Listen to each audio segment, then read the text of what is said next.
홍정원 국정원 차장 잘 아시지요? 예, 최근에 언론 통해서 얘기 다 들으셨죠? 예, 사건. 이분은 대한민국의 정보기관의 2인자입니다. 미국의 CIA, 이스라엘의 모사드, 영국의 MI6 이러한 정보기관, 세계적인 정보기관의 2인자들이 정치에 끼어들고 또 국가적 혼란의 트리거가 되고 국가 운명을 뒤흔드는 정치에 개입하는 사례를 혹시 들어보신 적 있습니까? 특별히 그 부분에 대해서는 관심 있게 들여다보지 못해서 특별히 자세하게 아는 내용은 없습니다. 간첩을 잡으라고 했더니 간첩은 잡지 않고 대북 공작을 하지 않고 탄핵 공작을 하고 있습니다. 이것은 더더욱 대한민국을 위험에 빠뜨리는 일들입니다. 이게 바로 이적행위입니다. 이게 내란 탄핵의 핵심 중심에 홍정원 국정원 차장, 대한민국 국가정보원의 2인자가 있다고 하는 겁니다. 있을 수 없는 일입니다. 여기 들어가 보겠습니다. 10월 3일 날 10시 53분경에 대통령이 전화를 합니다. 싹 다 잡아들여. 국정원에 대공수사권 주겠다 이렇게 얘기를 합니다. 그런데 10월 6일 한겨레 인터뷰에서 싹 다 잡아들여. 그리고 대통령께서 잡아들일 정치인 명단을 준 것처럼 한겨레하고 인터뷰를 합니다. 이게 한겨레에 다 나갔습니다. 기억하시죠? 네. 자, 그리고 10월 6일 KBS하고 인터뷰를 합니다. 한겨레와 인터뷰했던 거 대통령이 싹 다 잡아들이라고 했는데 그 명단을 준 것은 대통령이 준 게 아니고 방첩사령관한테 받았다 이렇게 얘기를 합니다. 기억하십니까? 네네. 자, 이것만으로도 보더라도 지금 국정원 직원법은 어떤 게 있느냐? 17조에 의하면 비밀 누설 금지 조항이 있습니다. 위반했습니까? 안 했습니까? 그 부분 구성요건 해당성이라든지 위법성 조각 등등의 논란이 될 수 있는데 이 부분은 제가 구체적으로 말씀드리는 좀 한계는 있을 것 같습니다. 두 번째, 정치 관여 금지 조항이 국정원법에 있습니다. 21조입니다. 여기에 해당이 됩니까? 안 됩니까? 그 부분도 좀 추가 검토가 필요한 사안 같습니다. 차관님, 이렇게 엄중한 사건입니다. 대한민국이 지금 혼란에 빠져 있습니다. 그런데 이 탄핵 공작 핵심에 바로 대통령을 끌어들이고 하지도 않은 이야기를 함으로써 엄청난 혼란을 야기한 사람입니다. 무엇보다도 중요합니다. 그런데 왜 수사를 안 합니까? 왜 수사를 안 합니까? 홍정원 전 1차장의 진술의 신빙성에 대해서 의원님께서 말씀하시는 것으로 이해를 하고 그 부분은 앞으로 재판 과정에서도 신빙성 여부에 대한 법원의 판단이 앞으로 있을 그렇게 얘기하시면 안 됩니다. 지금 검찰이 이 공소장을 헌재에 보냈습니다. 여기에 이런 것들이 나와 있다는 거예요. 틀린 게 너무 많습니다. 그럼 검찰 책임이 있잖아요. 그럼 바로 얼른 이걸 수사를 해야 되는 겁니다. 왜 안 하십니까? 그리고 이에 대한 증거로 메모를 내놨습니다. 알고 계시죠? 네네. 그 메모에 대해서 지금 논란이 엄청나게 큽니다. 먼저 대통령께서 이 명단을 적었는데 첫 번째 명단은 적다가 이걸 버렸다 그러잖아요. 그죠? 국에서 버렸다 그럽니다. 그래서 두 번째 자기가 기억을 복귀해서 적었다 그럽니다. 자, 그런데 이걸 복귀하고 누구한테 재작성 시켰느냐? 들으셨습니까? 네네. 누구한테 재작성 시켰습니까? 보좌관, 자기하고 같이 근무하는 그 직원 통해서 작성하게 했다라고 진술한 것으로 알고 있습니다. 이게 살생부입니다. 살생부를 보좌관한테 시키는 사람 보셨습니까? 상식에 맞습니까? 있을 수 없는 이야기입니다. 어떻게 정보의 2인자는 정보를 다루는 사람은 정보의 가치에서 중요합니다.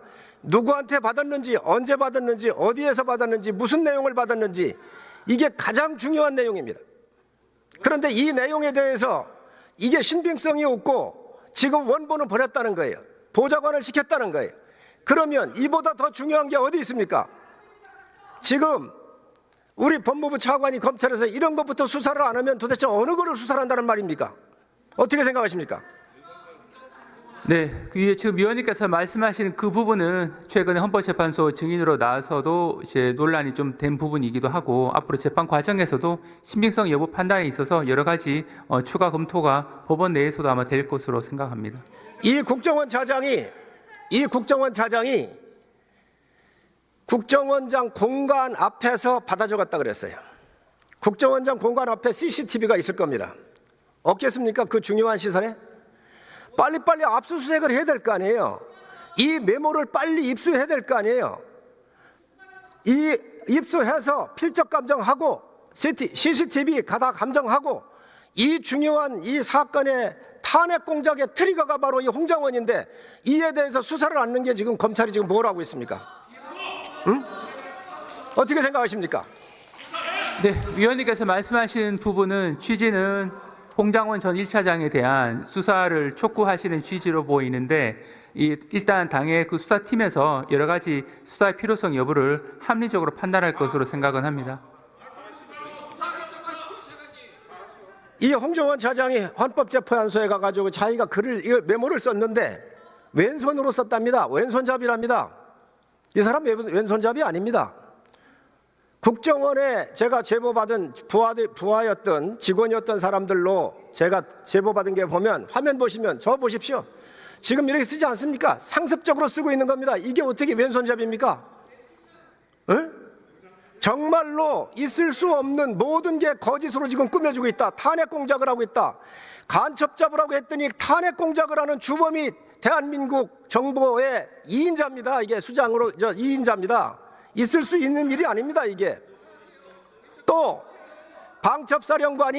방첩사령관한테 받았다는 이야기 잘 들으셨죠? 네네. 거기 사실관계가 맞습니까? 안 맞습니까? 진술이 같습니까? 안 같습니까? 일부 뭐 구체적인 어떤 이제 정확성 이 부분은 제가 구체적으로 말씀드리긴 한계는 있는데 기본적으로 그 공소장에 있는 기본 골격 자체는 이 김명은 국방부 장관이 여인영 방첩사령관에게 이야기했고 여인영 방첩사령관이 이 전화상으로 그 홍장원 1차장에게 이야기한 것으로 이렇게 공소장에 정리가 되어 있는데 구체적인 발언 내용이나 이런 부분들은 추후 재판 과정에서도 좀 세밀하게 검토될 것으로 생각은 합니다. 방첩사령관이 위치 추적을 요청을 했습니다. 위치 추적을. 그런데 그 위치 추적해달라고 하는 걸 다음에 살생부로 이 사람이 둔갑을 시킨 겁니다. 살생부를 누구한테 받았느냐? 먼저는 대통령한테 받았다 그랬잖아요. 있을 수 없는 얘기입니다. 방첩사에 구금시설도 없습니다. 근데 구금시설 얘기를 했다고 그러잖아요. 너무도 또 체포조라고는 말을 썼습니다. 지금 이런 것들이 탄핵 심판에 영향을 주고 있는 거예요.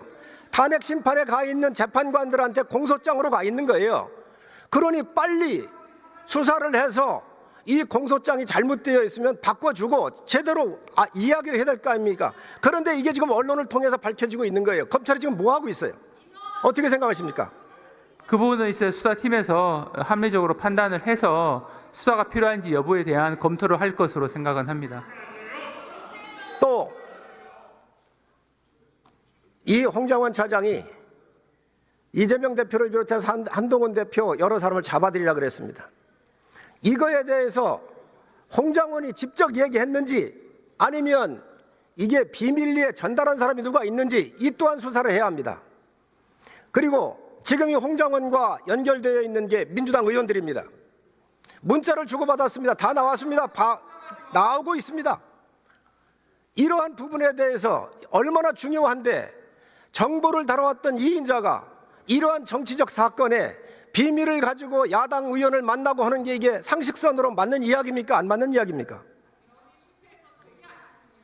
홍장원 전 차장이 진술하게 된 경위에 대한 어떤 정당성을 말씀하시는 부분으로 이해를 하는데 그 부분은 제가 이 자리에서 평가할 위치에 이해하는 게 아닙니다. 이 수사 대상이 될 수도 있고 정보를 다뤘던 사람이에요. 여기에 탄핵을 공작을 한 징후가 이게 많이 나오는데 이게 야당과 공작이 이루어졌다고 한다면 어떻게 되겠습니까?